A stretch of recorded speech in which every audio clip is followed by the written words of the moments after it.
제가 어릴 때 아이들이 가장 좋아하는 것 중에 하나는 만화가게 가서 만화를 보는 것이었습니다. 그 당시만 해도 요즘처럼 놀만한 것들이 많지 않았습니다. 그러다 보니 만화가게가 아이들의 사랑방이었죠. 만화가게에 옹기종기 모여서 열심히 만화를 보곤 했습니다. 저 역시 어느 아이들 못지않게 만화책을 많이 열심히 보기도 했습니다. 근데 요즘은 가만히 보니까 만화가게에서 만화를 보는 것이 아니라 인터넷으로 웹툰을 많이 본다고 합니다. 더구나 이 웹툰이 얼마나 큰 인기가 있는지 우리나라 젊은이들뿐 아니라 전 세계 사람들도 함께 웹툰을 보고 은혜를 받고 감동을 받는다는 거죠. 더구나 이 웹툰을 줄거리로 한 드라마가 전 세계를 휩쓸고 있다고 합니다. 그렇다면 왜 이렇게 만화나 웹툰이 아이들이나 사람들에게 인기가 많겠습니까? 간단합니다. 재미있기 때문이죠. 재미있다 보니까 그렇게 열심히 만화책도 보고 웹툰도 보는 거예요. 만일 학생들이 만화책이나 웹툰을 보는 것처럼 학교 국가서를 열심히 본다면 모두 1등 하지 않겠습니까? 더구나 그들이 하나님 말씀인 성경을 만화책 보는 것처럼 좋아하고 보게 된다면 아마 믿는 사람들의 삶에 많은 좋은 것들이 일어나게 될 것입니다. 하나님이 너무나 기뻐하시고 우리의 삶에 하나님의 은혜가 임하게 될 줄로 믿습니다. 근데 문제가 있어요. 성경이 그렇게 재미있는 책만은 아니라고 생각하는 겁니다. 한 번에 제가 한 성도에게 여쭤봤죠. 성도님은 평소에 성경책을 얼마나 많이 보십니까? 집에서 보긴 하십니까? 그러자 목사님 당연하죠. 제가 열심히 성경을 집에서도 봅니다. 제가 그 말을 듣고 기분이 좋아서 그래요? 그러면 성경을 하루에 얼마나 보십니까? 하고 여쭤보니까 하시는 말씀이 목사님 저는 주로 밤에 잠이 안 올 때 성경을 읽습니다. 그러면 금방 잠이 오거든요. 별로 오래 걸리지도 않습니다. 한 1, 2분 보면 바로 하품이 나고 이내에 잠에 골아 떨어집니다. 세상에 성경이 잠이 오지 않을 때 먹는 수면제로 생각을 하고 있는 거예요. 왜 이런 일이 있습니까? 왜 생명보다 귀한 하나님 말씀이 잠 올 때나 보는 책이 되고 말았습니까? 아직 하나님 말씀이 얼마나 재미있는지 얼마나 놀라운 책인지 깨닫지 못하기 때문입니다. 만일 하나님의 성경 말씀에 만만 깨달을 수 있다면 꿀과 꿀송이보다 더다운 말씀이고 재미있는 말씀으로 깨닫게 되면 이 말씀은 단순히 수면제가 아니라 잠을 깨우는 각성제가 될 수가 있지 않겠습니까? 그런 은혜가 여러분에게 있게 되기를 예수님의 이름으로 축원합니다. 자, 오늘 말씀인 출애굽기 22장 역시 그냥 보면 수면제 같은 말씀으로 스쳐 지나갈 수가 있습니다. 하지만 여러분, 우리가 이 말씀의 맛을 깨닫게 된다면, 이 말씀을 좀 더 깊이 묵상하고 연구하고 보게 되면 이 말씀이 수면제가 아님을 알 수가 있습니다. 어떤 글보다도 소설보다도 재밌는 웹툰이나 만화책보다도 나에게 감동과 재미를 안겨주고 아하, 이런 것이구나, 하나님 말씀이 이런 뜻이 있구나, 정말 나를 살리는 말씀이야, 너무나 귀한 말씀이야, 깨달을 수가 있다는 겁니다. 그러므로 여러분, 저는 여러분들이 하나님 말씀을 읽을 때 그냥 읽지 않기를 소원합니다. 하나님 말씀을 들을 때 그냥 듣지 않기를 원합니다. 하나님 말씀을 읽고 듣고 공부하며 묵상할 때 하나님 앞에 기도하세요. 하나님, 이 말씀의 맛을 깨닫게 하여 주옵소서. 이 말씀의 뜻을 제가 분명히 알게 하여 주옵소서. 그래서 말씀대로 살아서 하나님의 사람답게 살게 하여 주옵소서. 기도하면서 말씀 읽고 보는 여러분 되기를 예수님의 이름으로 축원합니다. 그렇다면 하나님의 사람이 사람답게 살기 위해서 오늘 성경은 어떻게 살라고 말씀하고 있습니까? 제일 먼저 사람답게 살기 위해서는 남에게 해를 끼치지 말아야 됩니다. 여러분, 하나님은 출애굽기 20장에서 하나님의 자녀들이 반드시 지켜야 될 10가지 법을 알려주었습니다. 이른바 십계명이죠. 이 십계명이야말로 하나님과 사람 사이에 꼭 지켜야 될 최소한의 법이요 완벽한 법이 된다는 겁니다. 더구나 20장 후반부터 23장까지 십계명에 대해서 좀 더 자세하게 설명을 하고 있습니다. 특히 21장과 22장은 사람 사이에 지켜야 될 법에 대해 상세하게 설명하고 있죠. 우리가 그 모든 내용을 이 자리에서 다 확인할 필요는 없습니다. 하지만 이 법들 속에 있는 하나님의 뜻, 하나님의 마음은 분명히 알아야 됩니다. 그 첫째가 바로 이것이죠. 남에게 피해를 주어서는 안 된다는 겁니다. 더구나 만일 남에게 불가피하게 피해를 주었다면 반드시 그 피해 준 것을 갚으라는 겁니다. 그것도 갚을 때 배 이상으로 심지어 5배까지 갚으라고 말씀하고 있어요. 오늘날의 법으로 한다면 정신적 손해배상까지 해야 된다는 겁니다. 남에게 피해를 주고 해를 끼치는 것이 얼마나 나쁜 것인가를 알고 그것을 막게 하기 위해서 하나님은 십계명의 세부 법에 이것을 명령하시고 강제하신 겁니다. 오늘 말씀 1절에 보니 사람이 소나 양을 도둑질하여 잡거나 팔면 그는 소 한 마리에 소 5마리로 갚고 양 한 마리에 양 4마리로 갚을지니라. 한 마리의 양을 도둑질했는데 4마리의 양을, 한 마리의 소를 훔쳤는데 5마리의 소로 갚으라는 거예요. 심지어 5절 이처럼 말씀하죠. 사람이 밭에서나 포도원에서 짐승을 먹이다가 자기의 짐승을 놓아 남의 밭에서 먹게 하면 자기 밭에 가장 좋은 곳과 자기 포도원에 가장 좋은 곳으로 배상할지니라. 불이 나서 가시나무에 댕겨 낯가리나 거두지 못한 곡식이나 밭을 태우면 불 놓은 자가 반드시 배상할지니라. 자신이 한 잘못은 당연하고 심지어 그가 기르는 짐승이 잘못해서 남의 곡식이나 과일을 먹었다면 이것도 배상해 줘야 된다는 겁니다. 실수로 불을 내서 남의 집이나 밭에 피해를 줬다면 이것 또한 배상을 해야 된다는 거죠. 사랑하는 여러분, 우리가 주님 믿으며 살면서 하나님을 믿는 하나님의 사람답게 살기 위해서 제일 먼저 해야 될 일이 있습니다. 남에게 피해 주는 일을 하지 말아야 됩니다. 혹시나 내가 실수를 해서 원치 않게 남에게 피해를 줬다면 어떻게 됩니까? 내가 피해 준 것을 철저하게 사과하고 또 제대로 배상을 할 줄 알아야 됩니다. 그래서 그의 상한 마음을 누그러뜨리고 그가 당한 피해를 보상해 줘야 한다는 거죠. 하나님은 사람이 죄 때문에 어리석고 약한 존재임을 아셨습니다. 그러기에 다른 사람에게 피해를 주면 그는 피해를 준 사람에게 더 큰 피해를 줄 수 있다는 것을 아셨습니다. 그리고 나중에는 아무것도 아닌 일로 서로 원수가 될 수 있음을 알고 아예 법으로 정해놓으신 거예요. 네가 남의 것을 빼앗았느냐, 훔쳤느냐, 피해를 줬느냐, 그에게 사과하고 철저하게 배상하고 너의 죄를 솔직하게 고백해라. 그래서 사람과 사람 사이에 원수가 아니라 화목하게 하기를 원하신 겁니다. 톨스토이의 작품 재난의 원인이라는 소설에 이런 내용이 있습니다. 담장을 사이에 두고 사이좋게 지내는 두 집이 있었죠. 그런데 한 집 닭에 한쪽 집에 닭 한 마리가 담을 넘어서 저쪽 집으로 가서 놀다가 그만 그 집에서 알을 낳았어요. 그걸 보고 이쪽 집 닭 주인 아이가 우리 집 닭이 너희 집에서 알을 낳았으니까 알을 가져오라고 얘기를 했습니다. 그런데 그 집 아이가 살펴보더니 알이 없다는 겁니다. 아이들이 싸우기 시작했죠. 내가 알 낳는 걸 분명히 봤는데 왜 거짓말해? 빨리 계란 가져와. 그러자 내가 너한테 왜 거짓말해? 아무리 찾아도 계란이 없어. 야, 너 그까지 계란 하나 가지고 왜 그렇게 난리야? 말로 싸우다가 나중에는 아이들이 서로 피 터지게 싸웠어요. 이걸 보던 엄마들 보고 깜짝 놀랐습니다. 아니 저놈이 왜 우리 아이 때려? 엄마끼리 싸움이 났습니다. 엄마끼리 머리카락 붙들고 싸우다가 이걸 또 아버지들이 본 겁니다. 아버지들이 열받아서 아니 남의 옆에 내를 왜 때려? 남편들이 붙었어요. 그러다가 한쪽 집 아버지가 너무나 화가 나서 저쪽 집에 불을 질러버렸습니다. 그러자 바람이 휙 돌아불더니 이쪽 집마저 다 불타버리고 말았어요. 결국 이 두 집은 하루 종일 다 타버려서 잿더미만 남았습니다. 그들은 잿더미가 된 그 자기 집 잿더미에 앉아서 별을 쳐다보며 도대체 이게 무슨 일인가? 왜 이런 일이 났나 생각을 했죠. 결국 원인을 찾아보니 뭡니까? 계란 하나 때문이었어요. 계란 하나 때문에 두 집이 다 잿더미가 되고 원수가 되고 말았습니다. 겉으로 볼 때는 계란 하나 때문이었는데 사실은 그것만이 아니었다는 겁니다.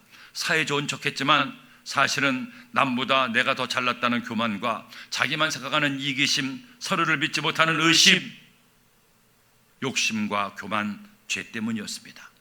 죄가 두 가족의 재난의 원인이었다는 겁니다. 그 집들만 그렇겠습니까? 나라와 나라가, 민족과 민족이, 개인과 개인이, 각각의 공동체가 서로를 자랑하고 남에게 피해를 주고 해를 끼치면서 당당하게 살아가고 있어요. 여러분, 우리가 하나님의 사람답게 살려면 하나님 말씀을 봐야 됩니다.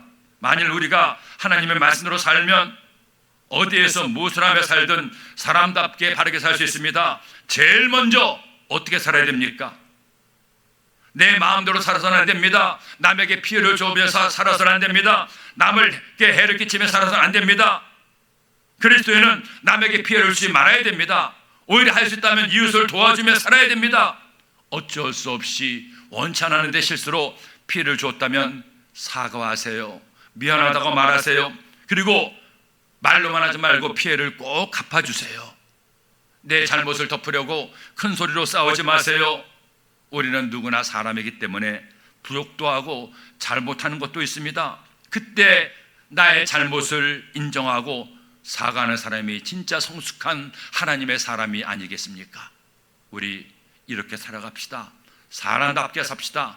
남에게 피해를 주지 말고 피해를 줬다면 용기 있게 사과하고 그 피해를 보상합시다.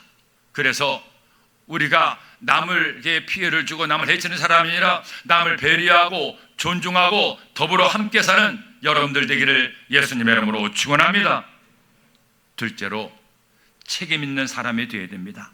여러분, 사람은 누구나 자신만의 꿈과 비전이 있죠. 그 꿈을 이루기 위해서 열심히 노력하며 사는 것이 사람이 아니겠습니까? 그런데 하나님의 자녀는 모든 주의 백성들이 가져야 될 공통의 꿈이 있습니다. 바로 복음 전파라는 꿈이죠. 전도해야 된다는 겁니다. 그래서 많은 그리스도인들이 이런저런 방법으로 전도를 하고 있습니다. 예전에 고구마 전도법이 있었죠. 이 전도법이 뭐냐? 고구마를 썰면서 계속 젓가락으로 고구마를 찔러봅니다. 얼마나 익었나 안 익었나 확인하는 거예요. 한마디로 말해서 내가 전도할 대상을 고구마로 생각해서 계속 관심을 가지고 또 찔러보며 복음을 전하라는 겁니다. 그런가 하면 진돗개 전도법도 있었어요. 이게 어떤 전도법이냐? 고구마 전도법이랑 좀 비슷한데 진돗개가 뭔가를 보면 죽을 때까지 놓아주질 않는다고 합니다. 즉, 한 번 전도하기로 마음 먹었으면 진돗개처럼 끝까지 포기하지 말고 끝장을 봐야 된다는 거죠. 그렇게 물고 늘어져야 천어보다 귀한 영혼을 얻을 수가 있다는 겁니다. 여러분, 좋은 이야기죠.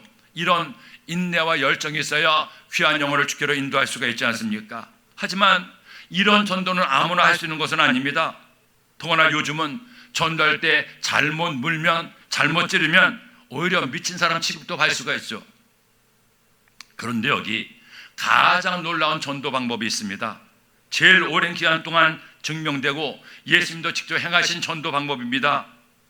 학자들은 가장 많은 사람이 가장 탁월한 전도 효과를 볼 수 있는 방법이 이 전도법이라고 얘기합니다. 어떤 전도법인지 아십니까? 관계 전도입니다. 관계 전도가 뭡니까? 내가 관계하는, 내가 만나는 사람들에게 그리스도인으로서 좋은 영향을 끼치면 그 영향을 통해 그로 예수 믿게 할 수가 있다는 거예요. 일부러 전도지를 주거나 교회 나라고 말하기 전에 먼저 하나님의 자녀가 자신의 삶으로 아름다운 모범을 보일 때, 그런 믿는 사람을 보면서 믿지 않는 사람들이 야, 저 사람 예수 믿다더니 정말 저렇게 착하게 잘 사는구나, 바르게 사는구나, 남에게 선을 베풀며 사는구나, 피해를 주지 않고 사는구나, 나도 저 사람처럼 살았으면 좋겠어. 이렇게 전도하는 것이 관계 전도예요. 우리가 십계명의 말씀대로, 하나님 말씀대로 사람답게 사는 것은 사실은 가장 탁월한 전도 방법이 된다는 겁니다. 그러기 위해서 먼저 내가 남에게 피해를 주지 않아야 됩니다. 또 하나, 내가 한 일에 책임을 질 줄 알아야 됩니다. 자신의 말과 행동에 책임질 줄 아는 그리스도인, 그런 그의 삶이 전도가 될 수가 있습니다. 오늘 16절에 보니 사람이 약혼하지 아니한 처녀를 꾀어 동침하였으면 납폐금을 주고 아내를 삼을 것이요, 한 남자가 여자와 관계를 맺었습니다. 그렇다면 책임을 져야 한다는 거죠. 자기가 저지른 일에 대해서 모른 척해서는 안 된다는 겁니다. 더구나 그 당시 이스라엘 사회에서 여자는 돈을 벌거나 세상을 할 수 없었습니다. 여자가 결혼을 하지 않으면 먹고 살 방법이 없어요. 더구나 다른 남자와 관계를 가졌다는 것은 대단히 수치스럽고 부끄러운 일로 알려졌습니다. 그런데 그런 여인을 모른 척 하는 것은 바로 죄라는 겁니다. 그 여인의 책임을 질 줄 알아야 된다는 거예요. 여자의 아버지가 결혼을 원하지 않는다면 위자료라도 주어야 한다는 겁니다. 여러분, 이 말씀은 단순히 남녀 간의 이야기가 아닙니다. 하나님의 백성들이 어떻게 살아야 됩니까? 내가 책임질 일을 했으면, 책임질 말을 했다면 자신의 책임을 질 줄 알아야 된다는 겁니다.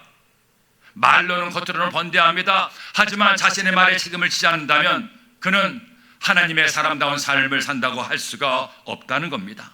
우리가 예수님 믿는다고 하면서도 자기의 말과 행동에 책임을 지지 않으면 믿지 않는 사람들이 우리를 비웃습니다. 더 슬픈 일은 나만 비웃음을 당하는 것이 아니라 나 때문에 예수님도 비웃음을 당한다는 거예요.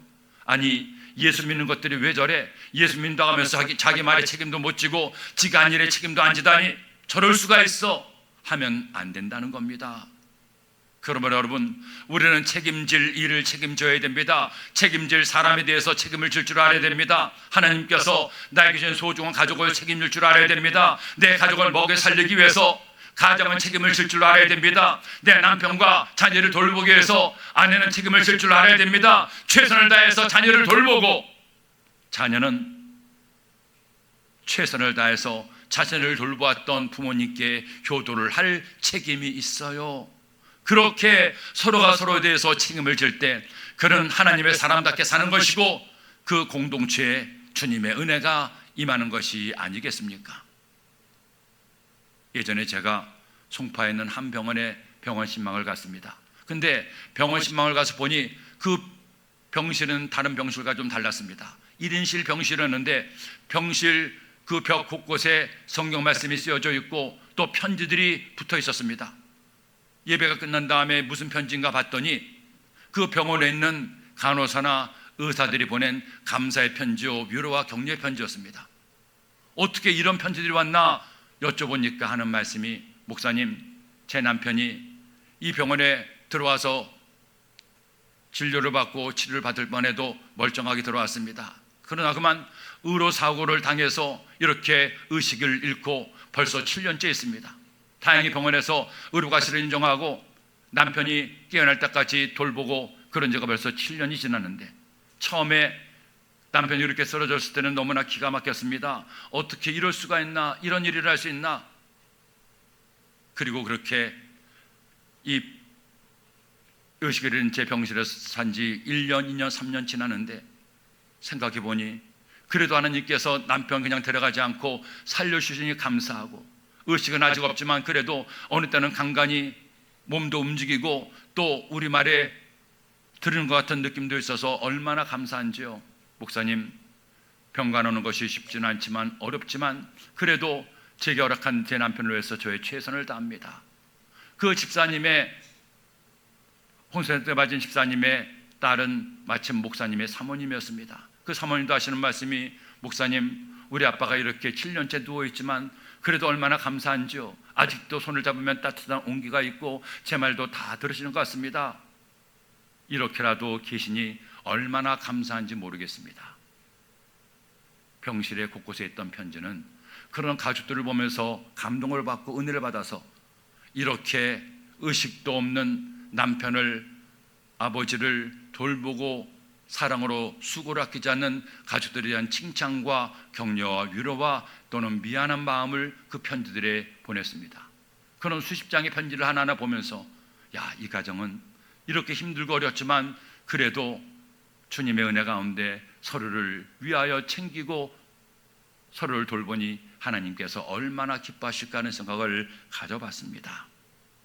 여러분, 살다 보면 원찮은 고난도 당하고 원찮은 어려움도 우리의 삶에 나타날 때가 있습니다. 사랑하는 가족들 사이에 어려움과 문제와 갈등과 다툼도 있습니다. 그때 어떻게 됩니까? 판단하고 정죄하고 미워하고 싸우지 마세요. 용서하고 배려하고 존중하고 하나님께서 내게 허락하신 내 가족과 우리 공동체를 책임져주세요. 내가 책임지고 해야 될 일을 할 때 그런 관계 속에 하나님의 은혜가 임하게 되는 겁니다. 힘들어도 어려워도 우리가 책임지는 삶을 살 때 우리 예수님도 우리를 책임져 주십니다. 그런 은혜가 우리 모두에게 있게 되기를 예수님의 이름으로 축원합니다. 마지막 셋째로, 하나님의 사람답게 살기 위해서는 어려운 이웃을 도우며 살아야 됩니다. 여러분, 우리는 정말로 한 번밖에 없는 인생을 살고 있습니다. 지금 우리가 하나님 말씀을 나누고 있는 이 시간도 사실은 다시는 오지 않을 시간이에요. 이렇게 소중한 날들을, 시간들을 여러분이 어떻게 보내고 있습니까? 인간답게, 하나님의 자녀답게 잘 보내고 있습니까? 아니면 그 소중한 시간을 헛되게 낭비하고 있습니까? 저는 여러분 예수님 믿으면서 주님을 제대로 믿기를 소원합니다. 오늘 말씀처럼 내 인생을 행복하게 하는 말씀을 깨닫고 말씀대로 하나님의 사람답게 살게 되기를 예수님의 이름으로 축원합니다. 제일 먼저 남에게 피해를 주면서 살지 말라고 하십니다. 또 자신의 말과 행동에 책임을 지며 살라고 명령하시죠. 그리고 보다 적극적으로 하나님은 이것을 우리에게 명령했습니다. 하나님의 자녀답게 살려면 어려운 이웃을 도우며 살라는 겁니다. 21절에 너는 이방 나그네를 압제하지 말며 그들을 학대하지 말라. 너희도 애굽 땅에서 나그네였음이라. 너는 가부나 고아를 해롭게 하지 말라. 내가 만일 그들을 해롭게 함으로 그들이 내게 부르짖으면 내가 반드시 그 부르짖음을 들으리라. 오늘 말씀 보니 그들이 학대하지 말고 돌봐줘야 될 대상을 셋으로 말씀하죠. 나그네와 고아와 가부입니다. 그리고 또 한 부류 가난한 사람들이죠. 25절 말씀에 내가 만일 너와 함께한 내 백성 중에서 가난한 자에게 돈을 구워주면 너는 그에게 채권자같이 하지 말며 이자를 받지 말 것이며 내가 만일 이웃의 옷을 전당 잡거든 해가 지기 전에 그에게 돌려보내라. 여러분, 이들이 누굽니까? 내가 도와줘야 될 대상이 누굽니까? 나그네, 고아, 과부, 가난한 사람들, 바로 사회적 약자들입니다. 나의 도움이 필요한 사람들이라는 거죠. 그런 이들이 약하다고 나에게 힘이 되지 않는다고 무시하고 괴롭히는 것은 하나님 앞에 무서운 죄가 된다는 겁니다. 여러분, 하나님이 가장 미워하시는 죄 중에 하나가 뭔지 아십니까? 우상 숭배의 죄 못지않게 미워하는 죄가 약자를 괴롭히고 학대하고 약자의 것을 빼앗는 죄입니다. 사실은 이런 죄들이 이스라엘 왕국의 원망의 중요한 원인이 되기도 했어요. 아모스 5장 11절에 보니 너희가 힘없는 자를 밟고 그에게서 미래의 부당한 세를 거두었은즉 너희가 비록 다듬은 돌로 집을 건축하였으나 거기 거주하지 못할 것이요 아름다운 포도원을 가꾸었으나 그 포도주를 마시지 못하리라. 너희의 허물이 많고 죄악이 무거움을 내가 아노라. 너희는 의인을 학대하며 뇌물을 받고 성문에서 가난한 자를 억울하게 하는 자로다. 그리스도인들이 어떻게 살 때 하나님의 사람다운 삶을 사는 겁니까? 소외받고 도움이 필요한 사람들을 도와줘야 됩니다. 예수님께서 어떤 사람이 나의 이웃이라고 말합니까? 강도 만나 죽어가는 그 사람이 내가 도울 이웃이라는 거예요. 살면서 하나님의 사람답게 살기 위해서는 내 주변의 어려운 이웃들을 도와줄 줄 알아야 됩니다. 그렇게 선을 베풀고 적극적으로 남을 도와주는 사람, 그 사람에게 하나님의 은혜가 임하게 되는 것이죠. 우리는 흔히 이슬람교하면 한 손에 코랄을 한 손에 칼을 들고 강제로 마호멧을 믿게 하는 난폭한 사람들로만 생각할 수 있습니다. 물론 과거 역사 가운데 그런 이슬람교들도 있었고 지금도 과격한 테러리스트들도 있습니다. 하지만 사실은 이슬람 종교 자체가 그렇게 폭력적인 것은 아닙니다. 그들도 어느 종교 못지않게 이웃사랑에 대해 강조하고 있습니다. 어느 경우에는 우리가 본받아야 될 것도 있죠. 이슬람을 국교라는 나라 가운데는 특별한 은행이 있습니다. 무엇이 특별한지 아십니까? 돈을 빌려주어도 이자가 없다는 거예요. 이자 없는 은행. 담보도 없고 보증인도 없습니다. 그래도 꼭 급전이 필요하고 도움이 필요한 가난한 사람들에게는 이자도 받지 않고 은행에서 돈을 빌려준다는 겁니다. 설사 맡겨준 돈을 다시 돌려받지 못한다고 해도 알라의 뜻이라는 겁니다.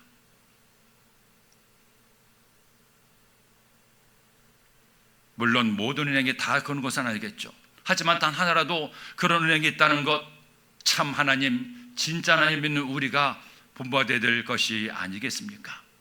여러분, 우리는 하나님의 자녀들입니다. 하나님의 자녀가 하나님의 사람답게 살기 위해서는 나만 잘 먹고 잘 살려고 해서는 안 됩니다. 내 주변을 돌아봐 나의 도움 필요한 사람들에게 사랑을 베풀고 전하는 선한 사마리아인의 삶을 살아야 됩니다. 십계명은 이것을 우리에게 알려주고 있습니다. 남을 해치지 말고 남에게 피해를 주지 말고 책임지고 선을 베풀고 이웃을 도와주는 삶, 그런 사람을 하나님은 우리에게 명령하십니다. 우리 하나님의 사람답게 삽시다. 이왕 사는 것 짐승과는 다른 삶을 살아야 되지 않겠습니까? 나만을 위해 살지 않고 남을 도우며 선하게 사는, 그래서 하나님의 사람답게 사는 우리 모두가 되기를 예수님의 이름으로 축원합니다. 축원합니다.